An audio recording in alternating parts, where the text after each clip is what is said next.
Bonjour et bienvenue dans cette capsule vidéo. Aujourd'hui, nous allons te présenter les différents paysages en France. Avant toute chose, j'imagine que tu te demandes ce qu'est un paysage. C'est l'aspect visible d'un espace géographique. Autrement dit, c'est une partie de pays que la vue présente à l'observateur. Il existe différents types de paysages en France. Reste avec nous si tu souhaites les découvrir. Cette photo représente le paysage d'une plaine agricole de la Beauce, autour du bassin parisien. On reconnaît une plaine par son relief plat à faible altitude par rapport au relief qui les entoure.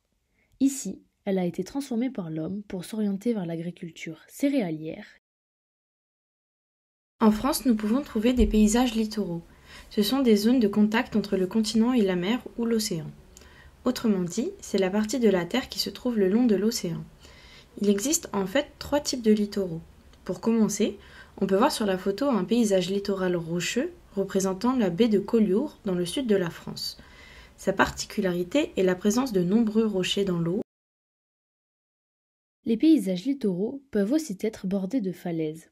Regarde par exemple sur ces photos. On y voit les falaises d'Étretat en Normandie, situées sur la côte de la Manche. Cette côte est due à l'érosion de la mer sur la roche fragile. Elles sont assez impressionnantes par leur verticalité, par leur hauteur, ainsi que par leur forme, rochers pointus ou en arche. Le sommet des falaises est souvent recouvert de végétation. Enfin, le paysage littoral peut aussi être sableux.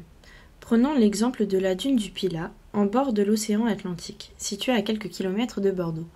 Assez connue, c'est la plus haute dune d'Europe et elle est essentiellement constituée de sable transporté par le vent et formant cette belle colline, d'ailleurs toujours en mouvement. En France, il existe aussi de nombreux paysages urbains. Il s'agit en fait des villes comme Paris, Marseille, Perpignan. Prenons l'exemple de Montpellier. Tu peux voir à travers ces photos que c'est un espace très peuplé et dans lequel on s'y déplace, notamment avec les transports en commun, comme le tramway. Enfin, c'est un espace où l'on peut y vivre avec ses maisons ou ses appartements. On y trouve aussi des monuments historiques ou la place de la Comédie, présentée sur la photo de droite.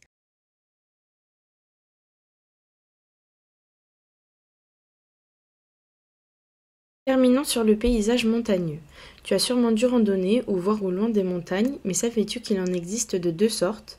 Regarde, ici on peut voir le massif du Mont Blanc, qui est un massif jeune, comme les Pyrénées, qu'on appelle les hautes montagnes, culminant à plus de 1800 mètres de hauteur. En plus d'être hautes, leurs sommets sont pointus et recouverts de glace.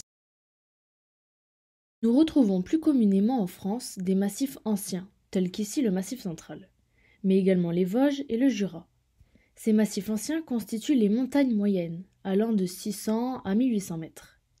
Tu peux aussi voir sur les photos que leurs sommets sont assez différents de celui du Mont Blanc, puisqu'ils sont arrondis ou moins pointus, et recouverts de végétation.